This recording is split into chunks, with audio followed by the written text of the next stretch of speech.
গরম এখন বিভৎস ফর্মে রয়েছে। 40 থেকে 45 ডিগ্রি স্ট্রাইক রেটে ঝোড়ো গতিতে গরম ব্যাট করছে। থামার কোনো বিন্দুমাত্র লক্ষণও নেই। দেশ জ্বলছে আর আমাদের রাজ্য পুড়ছে তাপদহে। সৌদি আরব, ওমান ও আফ্রিকাকে ছাড়িয়ে যাচ্ছে আমাদের দেশের তাপমাত্রা। আর হবে না কেন?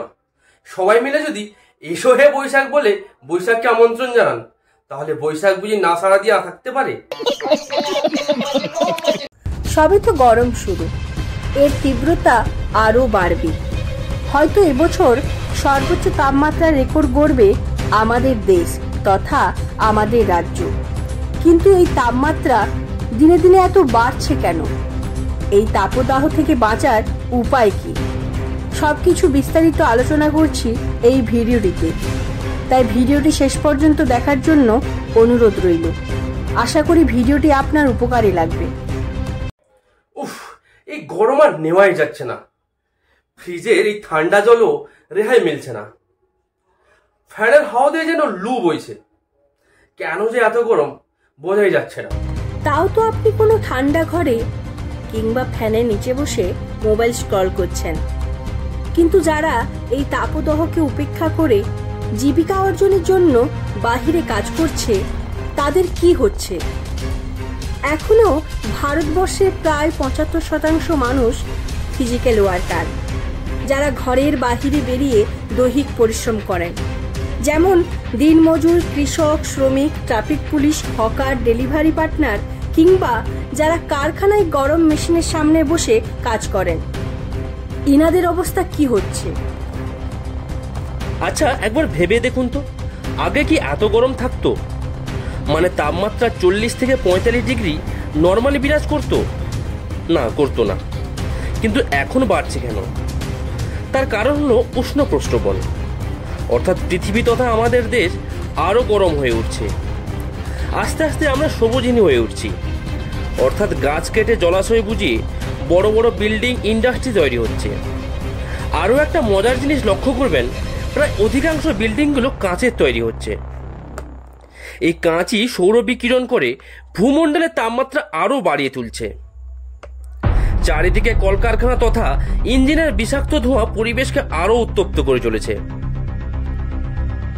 এই গরম থেকে রেহাই পেতে প্রচুর পরিমাণে ফ্রিজ ও এসির ব্যবহার হচ্ছে। কিন্তু এগুলো থেকে সিএফসি অর্থাৎ ক্লোরোফ্লোরোকার্বন নির্গত হয়, যা ওজোন গ্যাসকে ক্ষতি করে এবং সূর্যের ক্ষতিকারক অতিবেগুনি রশ্মি পৃথিবী পৃষ্ঠে চলে আসছে, যা ক্যান্সার সৃষ্টির জন্য দায়ী। তাই এই তীব্র তাপদাহ থেকে বাঁচতে একমাত্র দীর্ঘস্থায়ী উপায় হলো গাছ লাগান। যত খুশি গাছ লাগান, যার কোনো বিকল্প নেই। আমাদের এই পৃথিবীকে সবুজে মুড়ে ফেলুন। আর এই তীব্র গরম থেকে বাঁচতে কি কি পন্থা অবলম্বন করবেন? খুব পরিমাণে জল খান, কারণ এই গরমে ঘামের মাধ্যমে শরীর থেকে প্রচুর পরিমাণে জল বেরিয়ে যায়। তাই শরীরের ডিহাইড্রেশনের জন্য নুন চিনি জল কিংবা ওআরএস মেশানো জল প্রচুর খান। বাড়ির বাইরে খুব দরকার না হলে বেরান না, আর যদি বেরান সঙ্গে করে ছাতা ও সানগ্লাস পরে বেরান। যতটা সম্ভব হালকা সুতির জামা পরুন, কালো জামা এড়িয়ে চলুন, এতে কিছুটা স্বস্তি মিলবে। খুব ঠান্ডা জল খাবেন না। যতটা সম্ভব স্পাইসি ফুড অর্থাৎ মশলা জাতীয় খাবার কিংবা দোকানের তেলে ভাজা কিংবা কাটা ফল এসব এড়িয়ে চলুন। প্রচুর পরিমাণে ফ্রেশ ফল খান, ডাবের জল খান কিংবা টক দই বা বাড়িতে তৈরি শরবত খান। বাড়িতে যদি এসি রয়ে থাকে, তাহলে প্রখর রোদ থেকে এসে একদম চিল করা ঠান্ডা ঘরে ঢুকবেন না, এতে শরীর খারাপ হয়। এছাড়াও স্নানের সময় জল আগে মাথায় ঢালবেন না, আগে শরীরে নেবেন, তারপর মাথায় জল নেবেন। এই প্রচণ্ড গরমে যদি কোনো ডেলিভারি বয় আপনাকে ডেলিভারি করতে আসেন, তাকে মানবিকতার খাতিরে জল খেতে দিন। আর এই গরমে কোনো পশু পাখি অর্থাৎ কুকুর কিংবা পাখি এলে এদের আশ্রয় দিন, পারলে একটু জল দিন। সর্বোপরি গ্রীষ্মের তাপদাহে জর্জরিত এই মানব সমাজে নিজের শরীর ও মনকে প্রকৃতির ছায়ায় ঠান্ডা রাখুন। গাছ লাগান, প্রাণ বাঁচান। এই ভিডিওটি যদি আপনার এতটুকু কাজে আসে তাহলে লাইক না করলেও চলবে, কিন্তু একটি গাছ লাগান। সবাই ভালো থাকুন।